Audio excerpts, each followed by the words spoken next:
लेकिन कई बार ना, जैसे हम जिनके रिप्रेजेंटेटिव बने हुए हैं, मुझे लगता है अगर वो अपना रिप्रेजेंटेशन खुद नहीं कर सकते तो उनका फिर वो समाज में लीडरशिप कैसे करेंगे?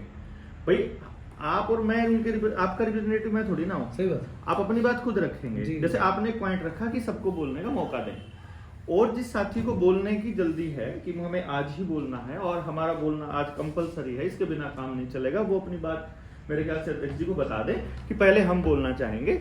आप अगर अर्थव्यवस्था में, मैं ऐसा समझता हूं जितना मैंने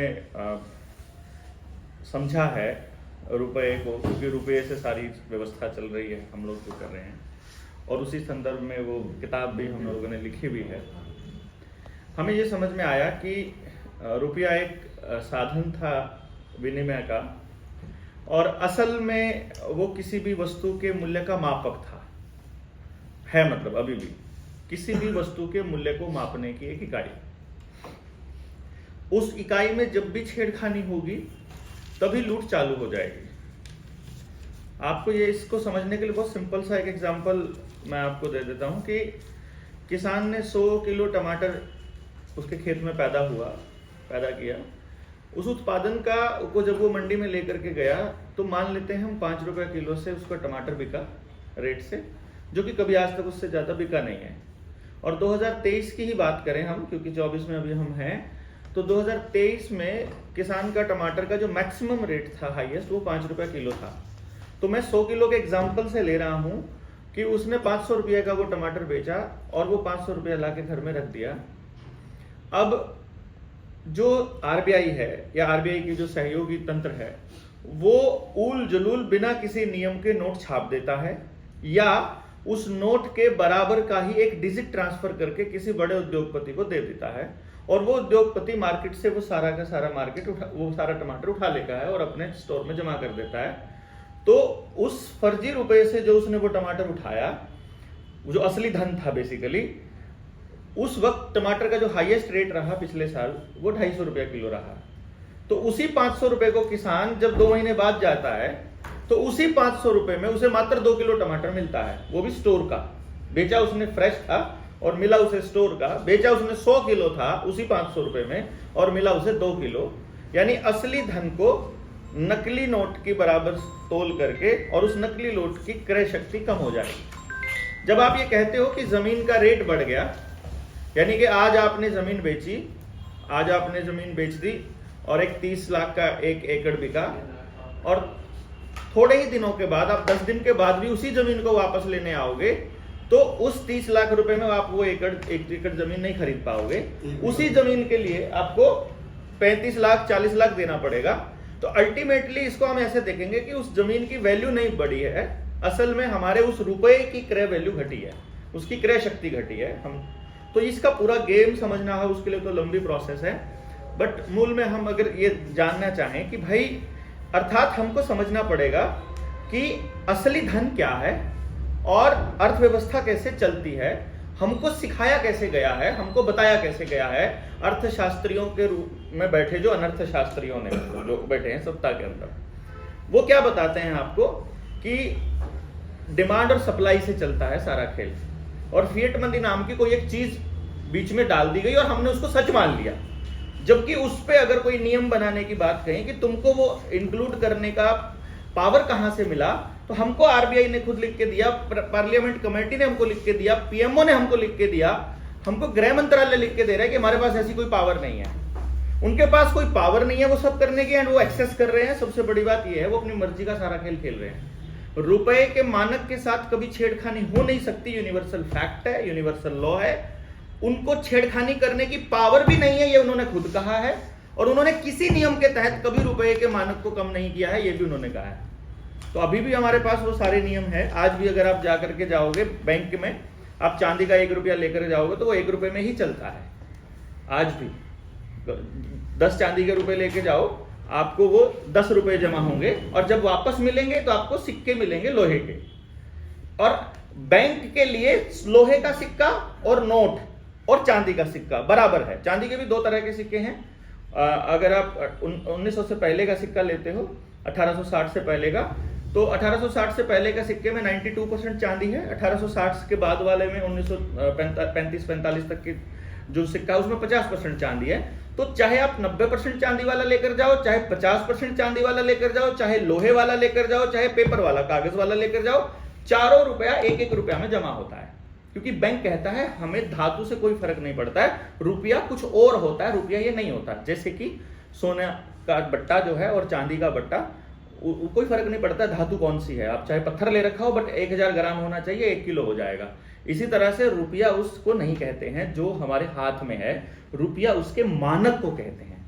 वो मानक क्या है उसको सर्च करना है तो कोई जानकार आपकी जानकारी में अगर कोई इनकम टैक्स वाला बंदा हो तो वो आपको बिल्कुल स्पष्ट बता देगा कि आज भी अगर किसी के घर में छापा पड़े और उसके घर में इनकम टैक्स का छापा पड़ता है और उसके घर मोहर मिल जाती है, जो कि पहले होती थी मोहर, तो आज भी इनकम टैक्स वाले ये नहीं लिखते हैं कि इसके घर में 4 मोहर मिली, उसमें लिखा जाता है इसके घर में 60 रुपया मिला।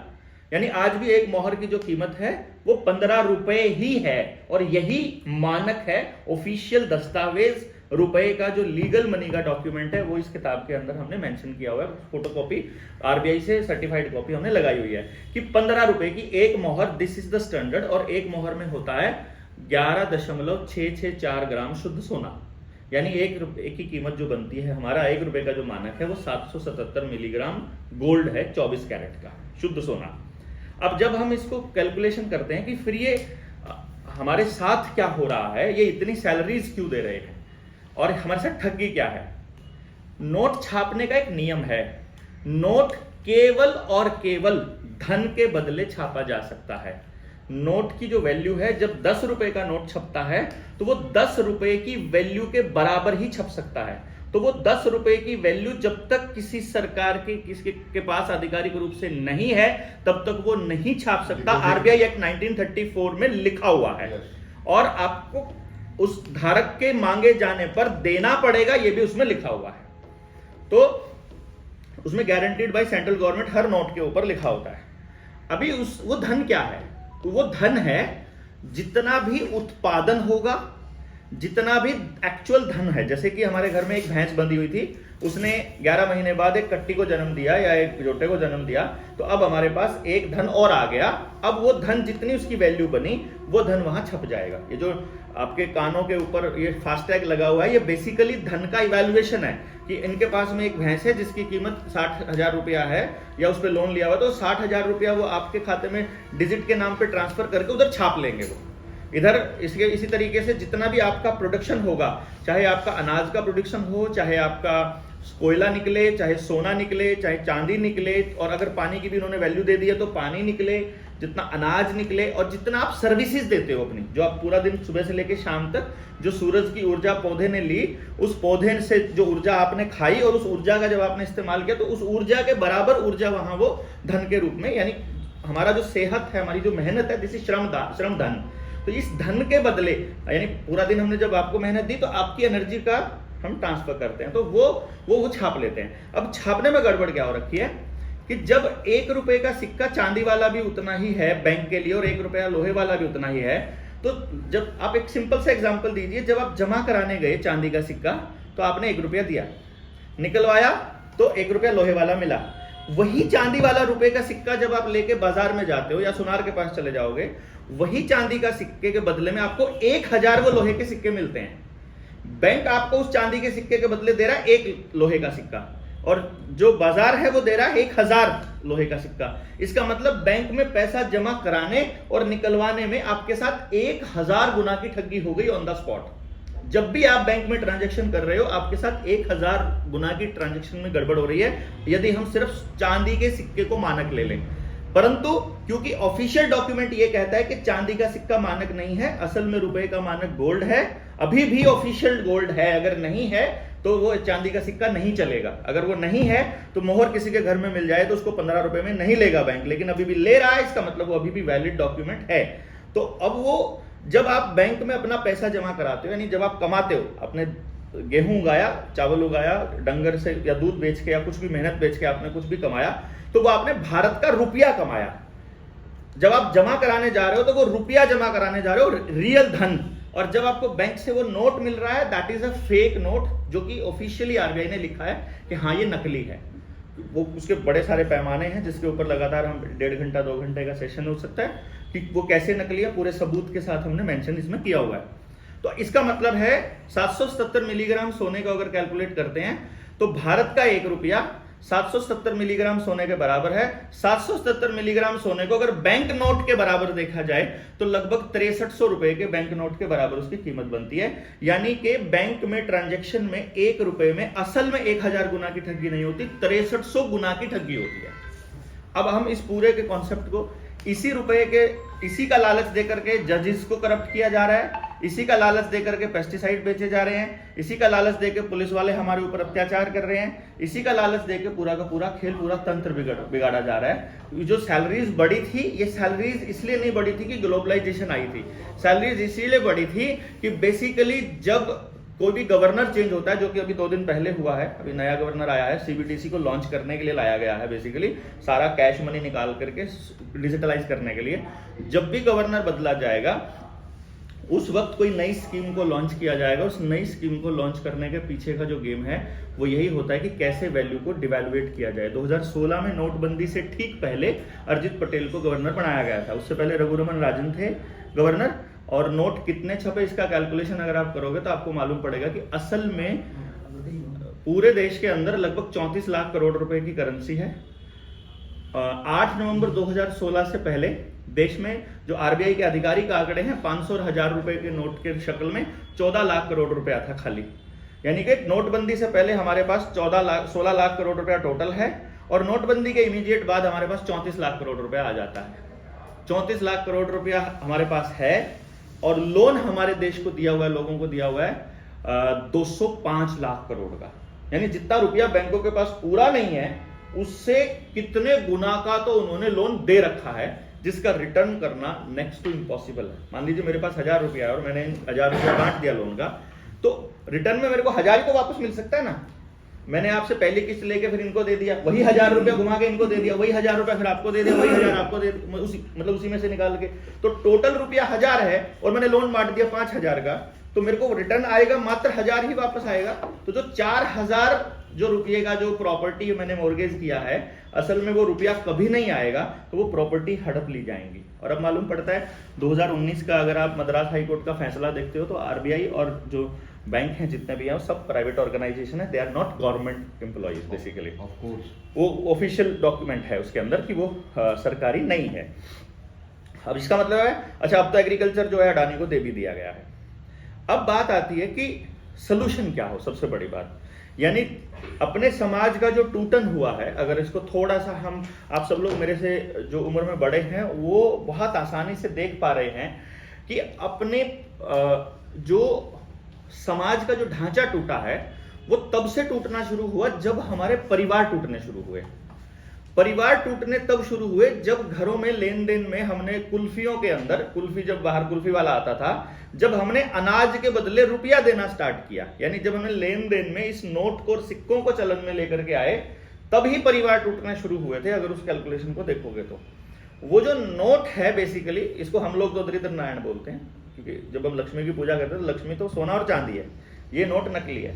जिसने भी इस नकली नोट को, जिसने भी इसे अपनी थाली के अंदर धर के पूजा करनी शुरू किया है लक्ष्मी पूजन के दौरान, उसका पूरा परिवार टूटा, उसका सारा स्वास्थ्य खत्म हुआ, उसका पूरा सिस्टम बिगड़ा, जिसने इस चीज को धन मान लिया बेसिकली। और जिसने इसके लिए काम करना शुरू कर दिया, सारे समाज के करप्शन की जड़ ये निकला। तो यदि थाली में नोट रखने वाले तो कुछ दिन के बाद फोन रखेंगे फिर थाली में थाली में फोन रख दिया करेंगे, हाँ, क्योंकि वो डिजिटल हो जाएगा तो नोट होंगे नहीं। पानी ला दोगे क्या आप? एक गिलास पानी लेकर आपके लिए प्लीज। आपका है? नहीं कोई लेंगे।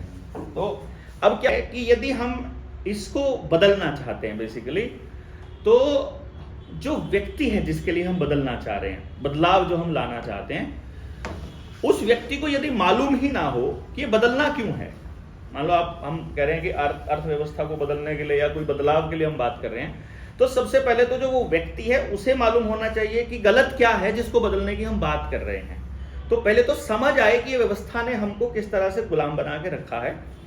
दूसरा, फिर उसको समझ में आए कि असल धन क्या है। असल धन जो प्राकृतिक संसाधन ही धन है रियल में, तो तो जब उसे इस बात का पता लगे कि रियल में धन है वो चीज जो आपके इस्तेमाल होने की चीज है, और धन के बदले ही धन का अगर विनिमय होगा तो कोई भी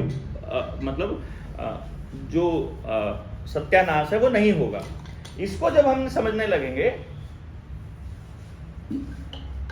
तो मालूम पड़ेगा कि गांव वालों को बात समझ में आती है। हम पिछले 3 साल से गांव-गांव जाकर लोगों से बात करके देखते हैं, उनसे हम पूछते हैं कि तुम बताओ तुम्हारे गांव में हम 2 आपको एक व्यवस्था देते हैं।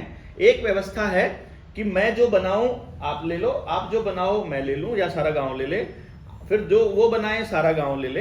एक तो यह है कि हम अपनी सारी सेवाएं और जो गुड्स एंड सर्विसेज हैं वो आपस में पूरे गांव को डिस्ट्रीब्यूट करें एक दूसरे को।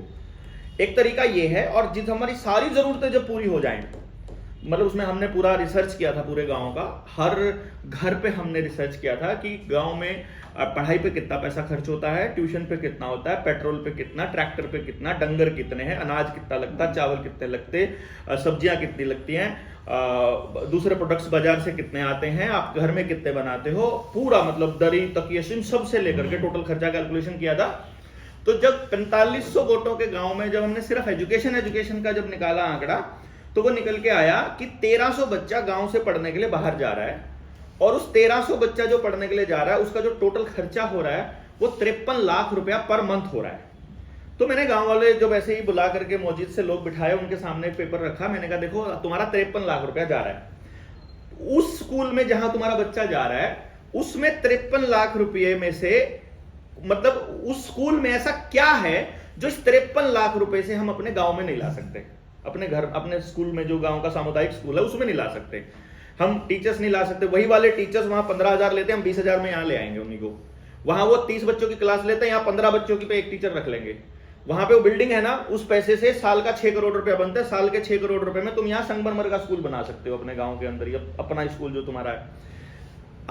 मैंने गांव लोगों से भी बात करी कि जितना पैसा तुम उन स्कूलों को दे रहे हो, 5 स्कूल के मालिकों को, बस कुछ मत करो, वो जो पैसा है और जो बच्चे के आपके 3 घंटे हैं, जो आपका बच्चा है 1.5 घंटा सुबह जा रहा है स्कूल में, सुबह 6 बजे उठते ही जा लेता है, और शाम को भी 1.5 घंटा ट्रैवल कर रहा है, ट्रैवलिंग का टाइम उस बच्चे के टैलेंट को यूज करने के लिए कर दो। यूज इसलिए करो, हमारे पास एक टेक्निक है, मैं इंडिया में उस पर पहला काम करने वाला पहला आदमी हूं, कि हम 3 साल की उम्र से बच्चे का टैलेंट बता सकते हैं कि इस बच्चे के अंदर टैलेंट क्या है, बोलने का है, दौड़ने का है, टेक्निकल काम करने का है, रिसर्च का है, ये वकील बढ़िया है, ये टीचर बढ़िया है, ये नेता बढ़िया है, ये साइंटिस्ट अच्छा है, ये खिलाड़ी अच्छा है, ये डांसर अच्छा है, ये म्यूजिशियन अच्छा है, ये कंपोजर अच्छा है, ये इसके अंदर रियल टैलेंट क्या है हम ये बता देंगे। एक बच्चे के अंदर जितने टैलेंट्स हैं, वो जो 3 घंटे वेस्टेज वाला टाइम है, सिर्फ वो उसके डेवलपमेंट पे लगा दो, सिर्फ वो, ज्यादा नहीं कह रहा हूं, और लगा दोगे तो बात अलग है। बच्चे के को कहीं भी ट्रैवल, मतलब और जितनी जमीन पूरे गांव के पास है, उस जमीन का खाका तैयार करके देख लो कि पूरे गांव की जरूरत का जितना सामान है पूरे साल में इस्तेमाल होता है, उसका कैलकुलेशन यदि आप करते हो तो गांव की लगभग 40% जमीन में सारे गांव की जरूरत पूरा होने का कैपेसिटी है। यानी 60% जमीन पर जो भी उत्पादन होगा वो प्योर गांव का प्रॉफिट होगा, और वो पूरे गांव के अंदर जमीन की कूड़ी वाइज जो है डिस्ट्रीब्यूट किया जा सकता है, जिसके पास 10 एकड़ उसके हिसाब से, 5 एकड़ उसके हिसाब से। हमने जब इसका प्रैक्टिकल उनको दिखाया कि तुम देखो तुम्हारे बच्चे को तुम्हारा बच्चा नौकरी के लिए पढ़ने के लिए घर से बाहर नहीं जा रहा है, गांव से बाहर नहीं जा रहा है, उसकी ट्रेनिंग गांव के अंदर हो रही है, उसके रोजगार का मतलब उसके पास जो टैलेंट है वो पूरे गांव की डेवलपमेंट के लिए इस्तेमाल किया। क्योंकि कुदरत का, मैंने इस पूरे जो 20 साल की रिसर्च है इसमें मैंने एक चीज नोटिस किया है, कुदरत ने इतना अल्टीमेट कंपोजिशन और कॉम्बिनेशन दिया होता है दिमागों का, कि जो दिल्ली की स्ट्रक्चर है और जो हिमाचल की स्ट्रक्चर, जो गोवा की स्ट्रक्चर, जो राजस्थान की स्ट्रक्चर है, जहां बच्चा पैदा हुआ है, और उस वक्त, यानी इसको मैं आप ऐसे समझाऊं, मैं इस लाइन को पूरा करूंगा, आप इसको ऐसे समझिए कि जब कोई मौसम बदलता है, बदलते मौसम में जब हमारे शरीर में बीमारियां आनी होती हैं, उस वक्त किस वजह से बीमारियां आनी हैं, उसी के हिसाब से पड़ोस में ऐसी जड़ी बूटियां और पेड़ पौधे उगने स्टार्ट हो जाते हैं जो उन बीमारियों का इलाज होते हैं। इसी प्रकार से सिस्टम दिया हुआ है कि बच्चा जहां पैदा हुआ है और उस वहां की जो भी गड़बड़ है, जितनी भी गड़बड़ है, उन गड़बड़ों को ठीक करने के लिए किस तरह के दिमाग और किस तरह के शरीर चाहिए, इसका हिसाब कुदरत को पहले से होता है, और वहां वैसे ही बच्चे जन्म लेते हैं। हम जो कचरा करते हैं वो ये करते हैं कि हम खाना अगर वहां से, यानी कि नियम ये है कि यदि परमात्मा ने हमको ट्रैवल करने के लिए बनाया होता तो हमको पंख दिए होते। जिन पक्षियों को प्रवासी बनाया है, जो प्रवासी पक्षी हैं जो वहां नहीं रह सकते, उनको जाना पड़ेगा, उनको पंख दिया है कि तुम सुबह से लेकर रात तक कितना ट्रैवल कर सकते हो। आदमी को 2 पैर दिए, उसका कैलकुलेशन ये है कि सूर्योदय से सूर्यास्त तक जितनी दूर जाकर वापस आ सकता है वही दूरी तक उसका विस्थापन सही है। उससे ज्यादा ना वो काम करने जाए, उससे दूर की वनस्पति को खाना ना बंद कर दे, उससे दूर उसी एरिया में उसकी बीमारियों का इलाज मिलेगा, उसी एरिया में उसके टैलेंट का इस्तेमाल होगा, उसी एरिया के लिए वो बना हुआ है, उसी एरिया का डिजाइन, वो इसका दिमाग इस तरीके से बना होता है कि वो उसी एरिया में तैयार होकर उसी एरिया की डेवलपमेंट के लिए बना है। तो इसको जब हमने थोड़ा सा बताया गांव वालों को, तो गांव वालों को समझ में आया कि यस, अगर हमें बच्चे को पढ़ने के लिए भी बाहर नहीं जाना पड़ रहा, ट्रेनिंग के लिए भी बाहर नहीं जाना पड़ रहा, उत्पादन के लिए बाहर नहीं जाना पड़ रहा, और घर की और अपनी जरूरत का हर सामान, कपास अपनी उगा करके अपना कपड़ा बनाया जा सकता है, अपने ही पेड़ों से लकड़ी का काम किया जा सकता है, अपने जंगल से जंगल और अपने जानवरों पर आधारित अर्थव्यवस्था खड़ी की जा सकती है, खान पान के साथ साथ मतलब हम मेडिसिनल पर्पज से की जो दवाइयों की जरूरत है वो भी वहीं पूरी कर सकते हैं। अपना नाई, अपना सुनार, अपना लोहार, अपना कुम्हार, अपना बढ़ई, अपना खेतीहार, अपना मजदूर, अपने सहयोगी, अपने टीचर्स, अपने वकील, अपना सब कुछ वहां कैलकुलेट करें तो हम किसी भी आदमी को किसी भी रोड की आवश्यकता नहीं है। जो आप कह रहे थे कि कोई आदमी खड़ा होकर के गए, वही हर आदमी ये लाइन बोलेगा कि हमें ये तुम्हारे तुम्हारी 6 लेन की सड़कें नहीं चाहिए, क्योंकि हमें जाना ही नहीं कहीं, हमको पढ़ने के लिए कहीं नहीं जाना, हमको नौकरी के लिए कहीं नहीं जाना, हमको सुबह उठ के जाना ही नहीं, हमें अपने गांव में सब कुछ मिल रहा है, हमारा क्या जरूरत है। क्योंकि मुझे कश्मीर की सेब नहीं चाहिए। जिस दिन गांव वालों को यह पता चलेगा कि कश्मीर की सेब खाने का लाभ केवल कश्मीर के मौसम में जाकर खाने से है, यदि आप खाना चाहते हो तो कश्मीर जाओ, महीना भर रहो, वहां जितना सेब जी करे खाओ, वो कश्मीर की सेब जैसे ही यहां आ जाएगी, दिल्ली एरिया में आएगी, उसका कोई लाभ नहीं, उल्टा वो नुकसान है, वो बीमारी है बेसिकली। जब आप, क्योंकि आपको बनाया ही इस तरीके से गया है, वहां शरीर पे कितने बाल होंगे, शरीर किस तरह की चीजों का प्रतिरोधक होगा, उस शरीर का रंग कैसा होगा, ये सारा डिजाइन शरीर का पूरा जहां वो बच्चा पैदा हुआ है उसके हिसाब से होता है। तो विस्थापन अपने आप में एक बहुत बड़ा गेम है, बहुत बड़ा षड्यंत्र है। उन्हीं वर्ल्ड इकोनॉमिक फोरम को जब वो समझ में आ गया उनको कि जो आदमी अपनी पुश्तैनी जमीन पर रह रहा है और जिस आदमी की अर्थव्यवस्था उसके जल जंगल जमीन पर आधारित है, उस आदमी को आप निकाल नहीं सकते।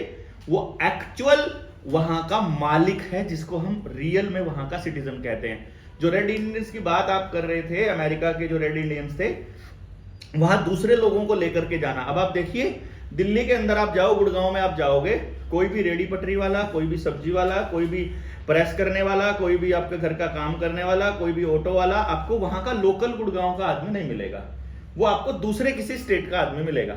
यही काम हर स्टेट में हो रहा है। मतलब हिमाचल का आदमी हरियाणा चंडीगढ़ आ रहा है, हरियाणा का आदमी जो है वो दिल्ली आ रहा है, दिल्ली का आदमी अमेरिका जा रहा है, रोहिंग्यास जो है पश्चिमी बंगाल में आ रहे हैं नजदीक के गांव में, वो वहां उस गांव वाले कलकत्ता आ रहे हैं, कलकत्ता वाले बाहर जा रहे हैं, बंबई की तरफ आ रहे हैं, बिहार वाला हरियाणा और पंजाब आ रहा है, और हरियाणा पंजाब वाला अमेरिका और कनाडा जा रहा है, और अमेरिका और कनाडा वाले आंदोलन कर रहे हैं कि हमारे यहाँ भी रोजगार नहीं है। मतलब हर आदमी विस्थापन इसलिए कर रहा है क्योंकि उसको ये दिख रहा है कि हमारे यहाँ रोजगार नहीं है, और जहां जा रहा है वहां की भी जनरेशन ये कह रही है कि हमारे पास रोजगार नहीं है।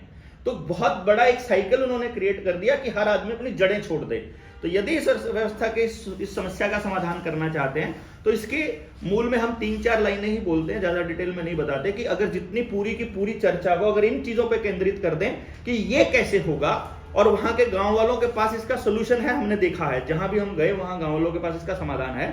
पहली लाइन है कि जल जंगल जमीन और जानवर, इन 4 चीजों का फैसला वहां का लोकल आदमी करेगा, बात खत्म।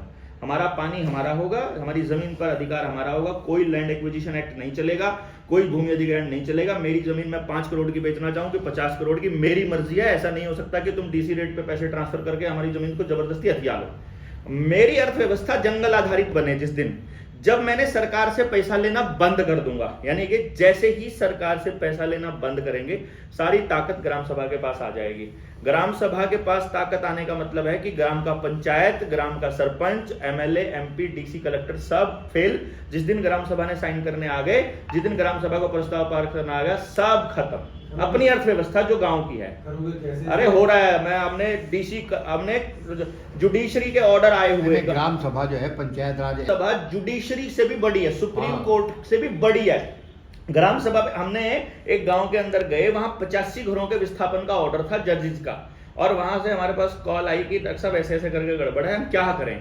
हम तो मर गए, सारा प्रशासन, सारा कलेक्टर, जितने तहसीलदार सब के सब पीछे पड़े हैं, और गांव का सरपंच भी जो है वो उन परिवारों के खिलाफ है, क्योंकि उसके वहां उस एरिया के अंदर वो जमीन जिस पे कब्जा करना है उसका सेटिंग उसका वहां हो रखा है। तो जो वो हुआ, तो हम वहां पर उस गांव में हमने जाकर के सारे गांव को इकट्ठा किया, इकट्ठा करके हमने बात किया। मैंने कहा देखो, अगर तुम ग्राम सभा के लोग, ग्राम सभा कौन है, 18 साल से बड़ा हर व्यक्ति ग्राम सभा का मेंबर है, उसकी कोई वोट नहीं चाहिए, उसका कोई आईडी कार्ड नहीं चाहिए, कोई उसका वोटर कार्ड नहीं चाहिए, कोई ड्राइविंग लाइसेंस नहीं चाहिए, कुछ नहीं चाहिए, उसका कोई डॉक्यूमेंट नहीं चाहिए। अगर आपकी उम्र 18 साल से ज्यादा है तो आप ग्राम सभा के ऑटोमेटिक मेंबर हैं।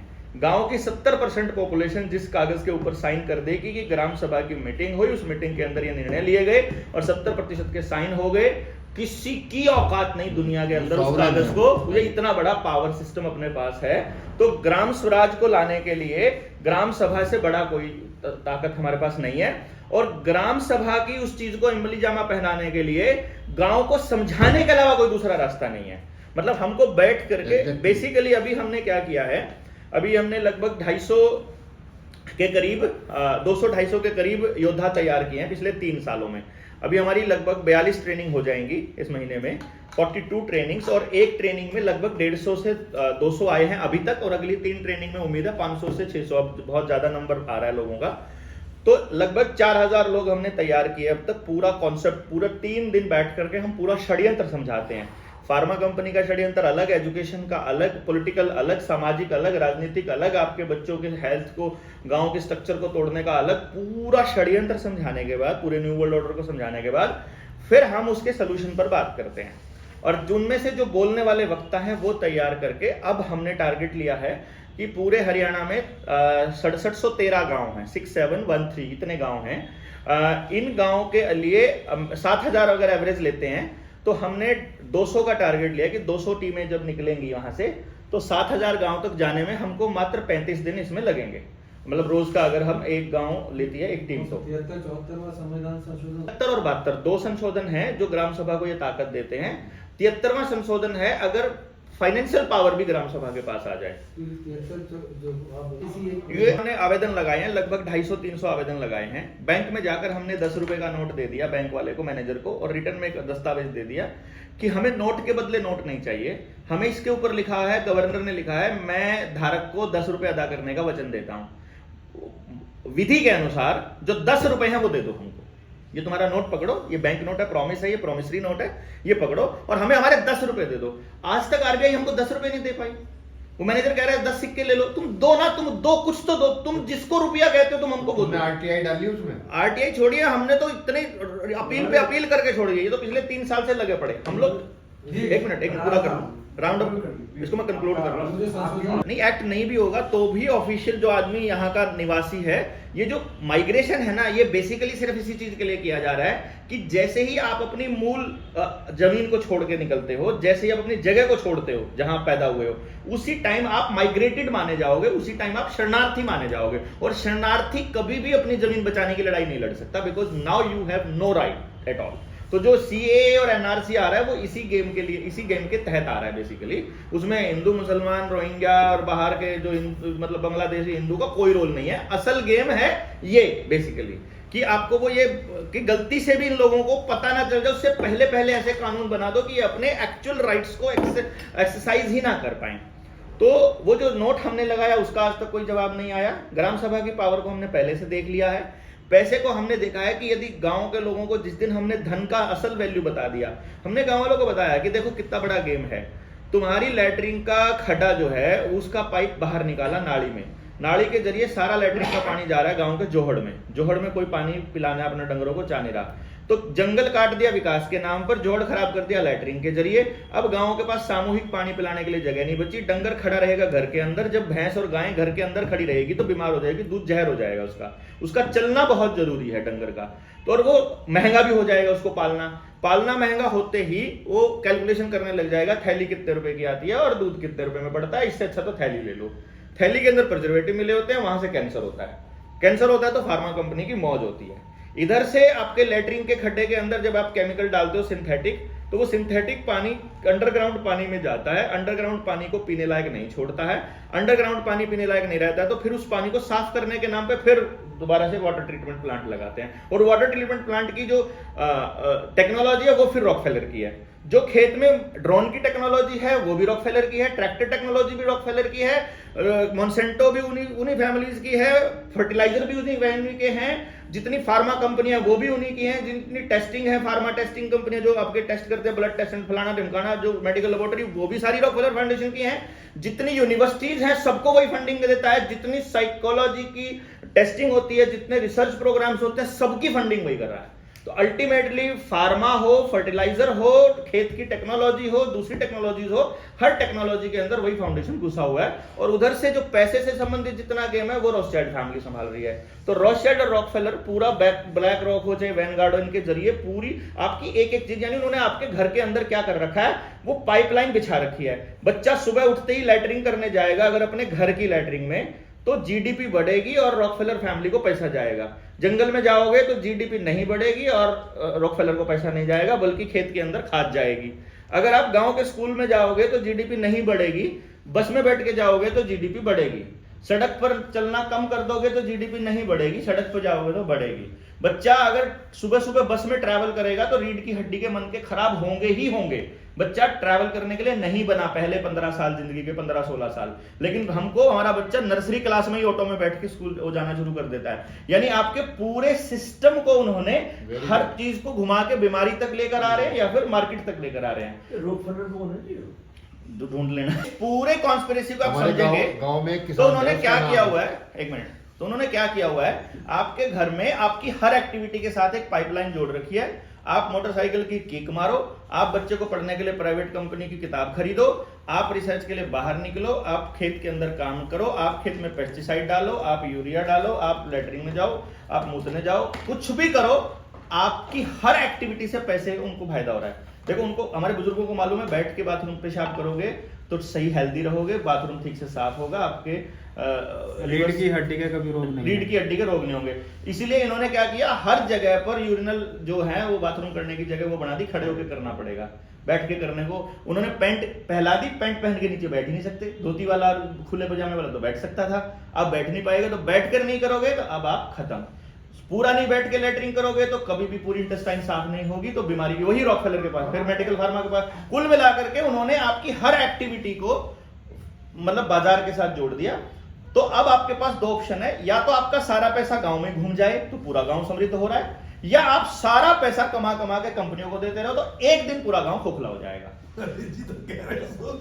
तो इस तरह से ये गेम खेला।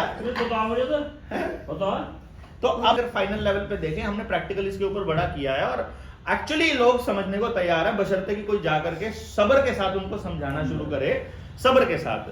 क्योंकि वो अभी पहली क्लास में है, हम लोगों ने थोड़ा ज्यादा टाइम हो गया बोलते बोलते, तो हमारी थोड़ी जबान थोड़ी पैनी हो गई इस चक्कर में।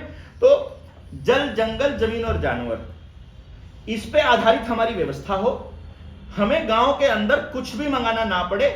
और जो अगर 1860 के भी भारत के अंदर जाते हैं तो वहां भी हमें मालूम पड़ता है, गांधी जी का सपना है, अगर हम वहां भी जाकर के देखते हैं कि 1860 में भी हमारा भारत कृषि प्रधान देश कभी नहीं रहा, हमारा भारत उत्पादन प्रधान देश रहा है। और हर चीज जो जरूरत की है मानव के लिए, वो सब की सब हमारे यहाँ उत्पादन रहता है। तो जब गांव अपनी जरूरत का सारा सामान बना लेगा अपने गांव के अंदर, और जो बची हुई जमीन और बचा हुआ उत्पादन जब सेल के लिए बाहर निकलेगा, तो हर घर के अंदर प्रॉफिट आएगा, हर घर के अंदर असल धन। हम कोई पैसा नहीं लेंगे, हम सामान के बदले सामान ही लेके आएंगे, चाहे सोना लेंगे चाहे सामान, तो आपके हर घर में समृद्धि बढ़ेगी। एवरीबॉडी, मतलब कोई ऐसा व्यक्ति बचेगा ही नहीं, चाहे गरीब हो अमीर हो, कोई फर्क ही नहीं पड़ता।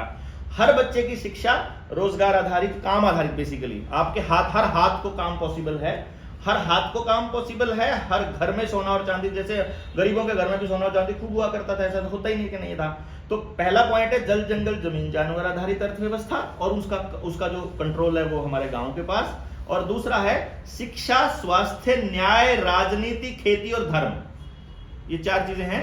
शिक्षा, स्वास्थ्य, न्याय, राजनीति, खेती और धर्म। इन 6 चीजों में नोट के बदले कुछ नहीं मिलेगा।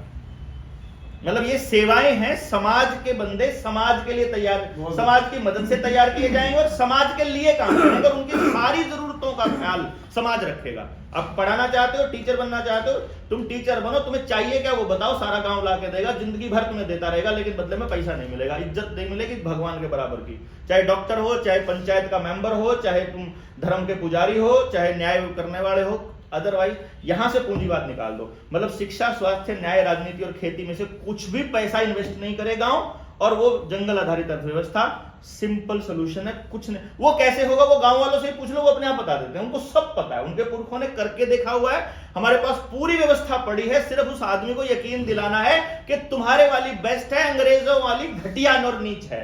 ये तुम्हारे परिवार को तोड़ रही है, ये तुम्हारे परिवार को जोड़ रही है। इससे अपराध आ रहे हैं, इससे अपराध जा रहा है, इससे गरीबी आ रही है, इससे समृद्धि आ रही है, इससे तुम निरोगी, इससे तुम बीमार हो रहे हो, इससे तुम समृद्ध हो रहे हो। सिर्फ इतना बता दो, वो रेडी हैं, बिल्कुल तैयार हैं। हमने बड़े खुश होता है, लगाना पड़ा बहुत जोर, मतलब इतना जोर लगाना पड़ा कि मतलब हमें लगता था कि पता नहीं समझ पाएंगे कि नहीं समझ पाएंगे।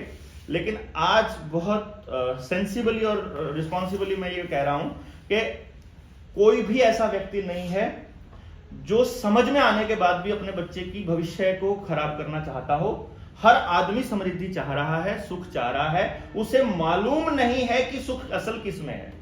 वरना जब मैंने गांव वालों को समझाया, मैंने कहा सोचो भाई, एक बात बताओ, किसी डॉक्टर ने 1 करोड़ रुपया खर्च करके मेडिकल की डिग्री ली है, उसने हॉस्पिटल बनाने के लिए 1 करोड़, 2 करोड़, 5 करोड़ का लोन लिया है। अब वो सुबह सुबह जब आरती करेगा भगवान की, वो तो यही मांगेगा कि सारा देश बीमार पड़े, सबको हार्ट अटैक हो, सबके घुटने खराब हो, सबका लीवर खराब, सबकी किडनी खराब, सारा परिवार बीमार हो, तो हे भगवान हमारी सेवा करो। तभी तो उसकी सेवा चलेगी, तभी उसका घर चलेगा, तभी उसको लोन उतार पाएगा। वो देश की बर्बादी में उसका बिजनेस है, तो बेसिकली वो तो बर्बादी के लिए ही प्लान बनाएगा। एक सिंपल फंडा है इसके लिए। और यदि वो बच्चा तैयार किया समाज ने और उसको सब समझ दे दिया कि तुम बीमार कैसे पड़ते हो और स्वस्थ कैसे रहा जाता है, तो आपको जरूरत नहीं पड़ेगी। यानी आपका मूतना, आपका हगना, आपका सोना, आपका उठना, आपका खाना, आपका पीना, आपका ट्रैवल करना, आपका पढ़ना, आपका बातचीत करना, ये बीमार इसमें किस चीज से होते हैं और स्वस्थ कैसे रहते हो, सिर्फ इतना समझ दे दो।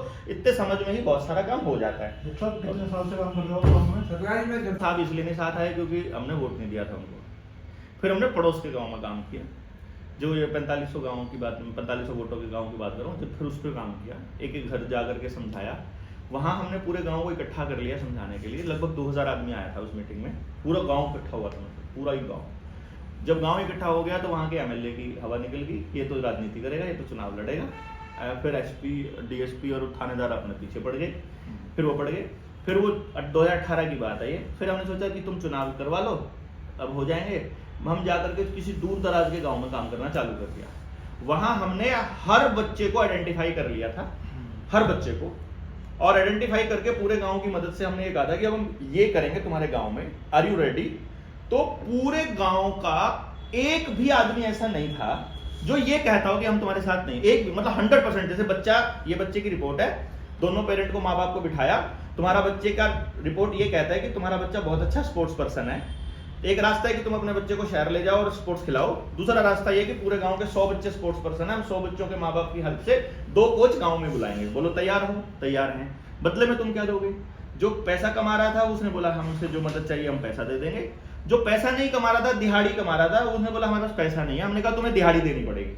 दिहाड़ी भी तुम्हें अब मेरे घर का काम नहीं करना, तुम स्कूल का या सामूहिक काम करने के लिए दिहाड़ी देनी पड़ेगी।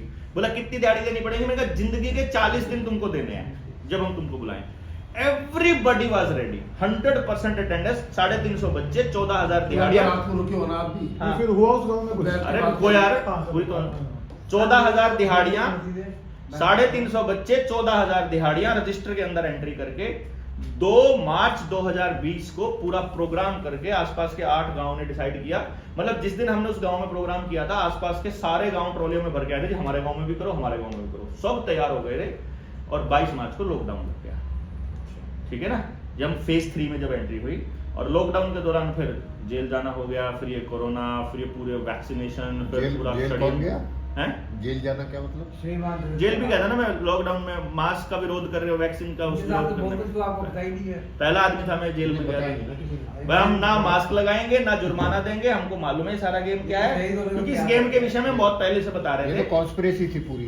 पूरा गेम प्लान था। इस पूरे गेम प्लान पे बात करते करते हमने एक भी बात टिकट रियलाइज लगवाया। हुई, मेरी फिर family इस दौरान एक चीज रियलाइज हुई कि यदि हम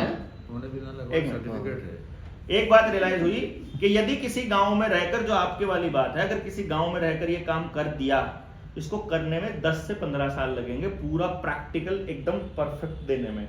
लेकिन जैसे ही 10 से 15 साल उस गांव पे लगाएंगे, लोगों को ये होने लग जाएगा कि ये आदमी था तो हो गया, नहीं तो हम नहीं कर सकते।